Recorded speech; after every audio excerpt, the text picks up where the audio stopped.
Yeah. So, a week or so ago, I produced this video, which you touched on, about stocks which are net beneficiaries of artificial intelligence. Now, Yeah. these are not the stocks which are making the the chips or the software. These Right.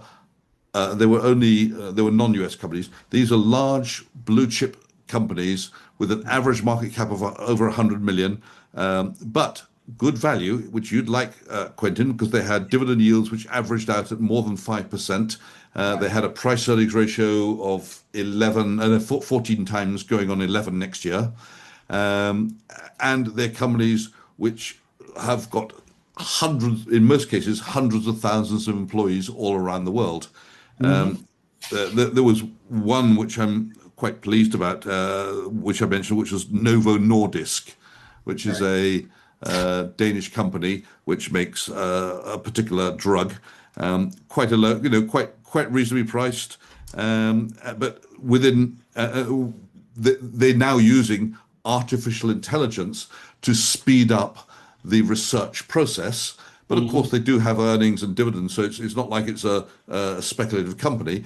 But with this speeded up research process, the number of drugs they're going to find in the future hopefully will go up. And they've got a number of things which are going through the testing, and they're using artificial intelligence to write the reports. So I think they said something like, and I haven't got the details in my head, but they said what used to take us Yeah. 50 people and 3 months now takes us three people and 10 minutes. Yeah. Yeah. I watched the video. And here's my list of things that I was going to look at from your video, and I looked at them, and I have a couple X's next to a couple, and I have a couple of checks and whatever. So yeah, I thought that was a fascinating.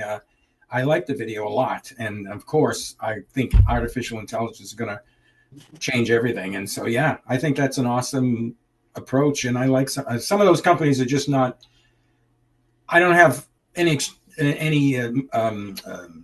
accounts on foreign exchanges, so I some of them are just not available in the United States. So that's why the whole 14 isn't listed there.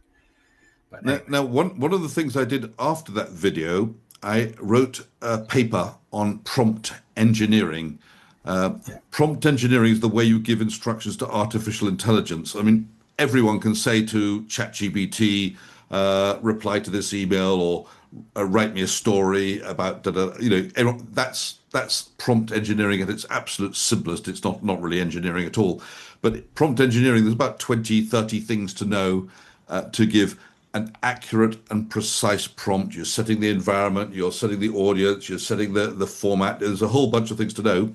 Mm. But the reason I wrote the paper is the demand for what's called prompt engineers in the jobs marketplace is very, very high. Mm. Most firms are full to the brim with people who have got very basic knowledge of using ChatGPT, but Right. can't really improve their workflow very much. But there will be some who go to the next level, and Mm. that would be get a prompt engineer or somewhere between the two. It takes about 1 to 2 hours to know everything you have to know Mm. to improve your job prospects significantly. And I Mm. can tell you, for those people who can call themselves prompt engineers, and there's no qualification here, Right. there's no qualification. You can't say, here's my certificate from a university, because it Right. doesn't exist yet. So, No certification. but Yeah. but I can tell you the salaries for prompt engineers are way above what you can get for many clerical jobs. So anyone who's spending 1 or 2 hours studying prompt engineering and then Mm. starts to know what they're talking about and practice a bit, it's not hard, it's not difficult. Anyway, the paper I wrote tells you Mm.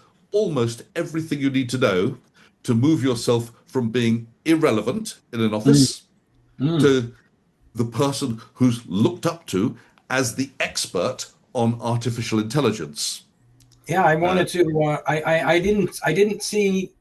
I don't remember. Sometimes I listen to things when I'm in the shower, what have you, and not everything registers in my mind. But anyways, I didn't. I heard you talk about your paper just recently, um, and but it was in a previous thing that you described it, and I actually wanted to email you to get it, but because I think that's fascinating, and I agree. I don't know what I'm doing with AI, I've done a few things where I've asked it sort of to go through a thought process for me, with me, and and sometimes the answers come out looking a lot like I wrote them. And I'm wondering whether AI is like just giving me things that I want to hear, or knows enough about me to answer them like me, or what have you. I mean, AI has given me some insights and things to think. I mean, the way I did it was to, I try to open. Again, I didn't read your paper, so I'm probably doing it all wrong. But I try to give it open questions to just give me a field to ask more questions. And I had 4 or 5 paths that I wanted to go down, but I didn't want to ask the whole question as one thing. I want to see what its answer was, and then, and if there was something interesting there that I wanted more information, I'd delve down there, and I'd actually say to it, I got to ask you, I mean, because I was talking to it, I got to ask you something else, but let me delve into this first, and then blah blah blah blah blah blah blah, and then I'd go back. Okay, here's the thing I want to. But anyways, my point is, I bet you I'm not taking advantage of it as well as I should the way I did it. So I do want to read your paper. I think that sounds fascinating. Yeah. So anyway, after I'd mentioned this paper, Yeah. several, at least 2, maybe 300 people have written to me on LinkedIn to say, "Can I have a copy?" And I've been firing it out left, right, and centre. Yeah. The requests are still coming in at the rate of 30 a day at least. Yeah. Yeah. Yeah. So I'm firing that out, and this is it's a 6-page document, so it can be read and understood and learned in 2 hours, and it's got everything you need to know to get 80-90% of the way there. Yeah. But what I thought I was doing was helping hundreds of people improve their jobs prospects, because many people, and a lot of people wrote to me and said, "I'm going, I know they would write, I know the IT department is already working on trying to eliminate my job." Right. Right. Or, there are other people wrote to me and said, "IT department, I know my job's so special, they'll never eliminate me." And I'm thinking, well, perhaps they can do 50% of your job. Right. But who knows? But then they want to learn, because they say, "But it can speed up my job because I'm doing this and that." And I'm thinking, yeah, well, so it can do your job. Right. Anyway, so a lot of people were realizing after they read it that they can speed up their workflow in various respects. They can become more productive. So I was quite happy with that. But then I got a surprise today, because I got a message from a chief executive officer of a very small company. And he said to me, "Clive, today I fired my chief technology officer and his sidekick because they are unwilling to adapt to the modern way."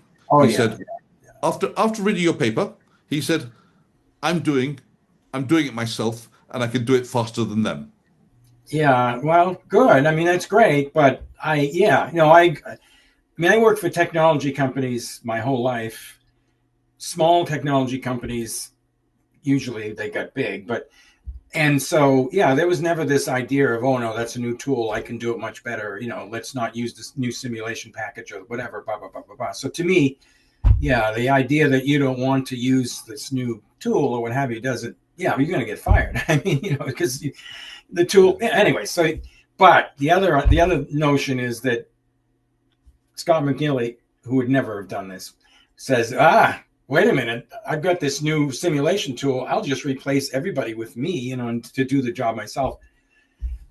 Yeah, I would caution that person to make sure they hire somebody to, Yeah. But anyways, I don't know. I don't know the situation would have you, but yeah, I totally agree. It's a new tool, and have at it. It's going to be. I mean, the reality is, I'm reading it on the internet every week, stories about companies who are cutting staff, Right. or speeding up their processes, or reducing costs, or improving safety. Just take Walmart. But when you look at what they're doing, now they're using AI to design where they put the goods on the shelves, to design the packaging, to put the pricing.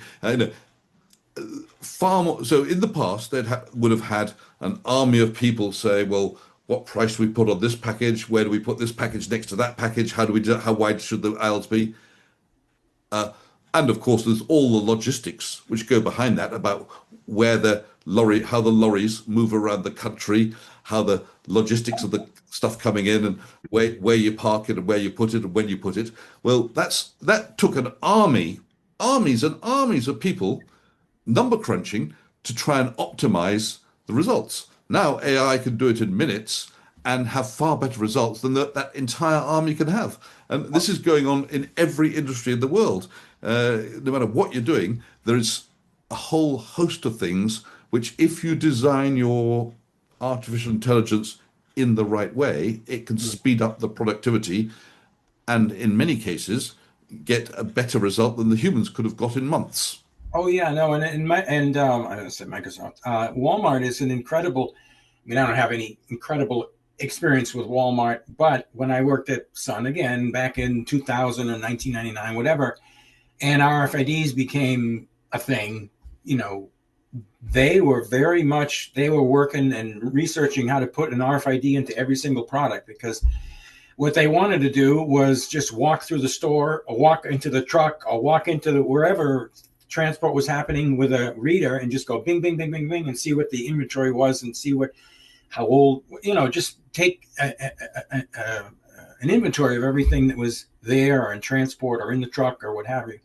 And anyways, it turned out at that point that it wasn't, they couldn't get the RFIDs low enough in price, because, some of these products only cost 50 cents and you don't want to spend a half a penny on, that's, putting it in everything. But anyways, like I said, I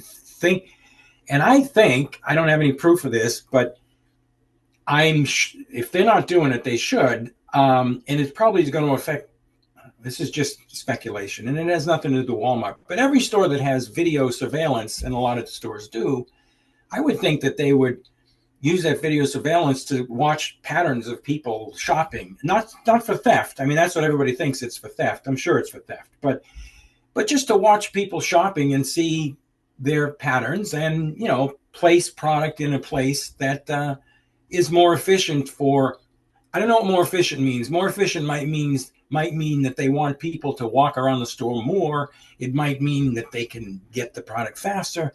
Walmart already you can go on their app and you can see the shelf and the aisle number and everything, where it is. So that's awesome. But you know what I mean? I'm not sure it's going to need artificial intelligence to do that, but that kind of thing, I think, is, they're big on that kind of thing, is all I can say. I don't know if that's what they're doing, but yeah. So, by the way, this is not an investment recommendation at all for Walmart. In fact, No, to be no. honest, No. I wouldn't buy it because the price earnings ratio is around 40 times earnings, and I find that very, very expensive. So it's not my kind of stock. I did put a supermarket stock in my list of 14 stocks. I won't say the name here on the video, but anyone who wants to know the name can watch that video or ask me for the spreadsheet and I'll send it to them. But the supermarket I put on was on a price earnings ratio of below 10 and had a dividend yield above 5%. So a lot more attractive than Walmart, which is rather expensive. And that supermarket, by the way, has said publicly, we are saving money in this area, that area, due to artificial intelligence. So these are companies which are, left, right, and center. The business case to use AI for things in business is literally overwhelming. An artificial intelligent agent doesn't need any office space. That's rent saved. It doesn't need a desk. It doesn't need a cubicle. It doesn't need a chair. It's not going to go to the coffee machine and waste time talking to its colleagues. It's not going to spend half the day looking at its iPhone to see what the price of some stock is or what's on Facebook. It doesn't have sick days. It doesn't have kids. It doesn't ask for pay rises. Right. So you can imagine the case, the monetary case, the financial case for business owners to say, I can get the costs down and the productivity up if I gradually have my IT department work on finding solutions which can be done by machines instead of humans. Right. Yeah. So that's what I would say. Again, I'm not picking on the small company guy there, but I would say, hey, I can grow my company at twice the size because I'm a small company very quickly, as opposed to, anyways. But I was going to say that my warning about grocery stores is they're very low margin businesses. But I do think that's good. I actually think it'll be helpful, and I'm not a grocery store expert, but I think it'll be helpful more in terms of product purchase and futures markets and stuff like that, where they'll be able to, I don't want to say guess, but predict their pricing and stuff like that. That's just a guess. I mean, it is a very low margin business. They obviously have a product that people are going to buy because we all have to eat, and so they have a kind of a reliable customer base. But it is a low margin business, so if they mess up, it's pretty easy to. Well, these savings will get passed on to the consumer, at least to some extent. And the reason I'm saying some extent, Yeah. let's just take the Walmart example. They've just announced the highest profits in all of history. So not all of the savings are passed on to the consumer at the end of the day. But it is beneficial for the consumer if the cost of getting the stock on the product on the shelf goes down. Right. I mean, one of the things that is important for these consumer product companies selling things is kind of a consistency of price. People expect to pay a certain thing for bathroom tissues or whatever, and they might all of a sudden have a windfall profit on peanuts or something, but they know that next month that windfall profit is not going to happen. I'm just making things up, but you know what I mean. So they don't instantly drop the price down on peanuts just because they got a great futures market buy on peanuts. They save it up for the problem they're going to have with walnuts next month that they know is coming. So you know what I mean. So it's a tricky business, but Walmart is certainly big enough to have a lot of levers to pull and rely on. So anyways, yeah.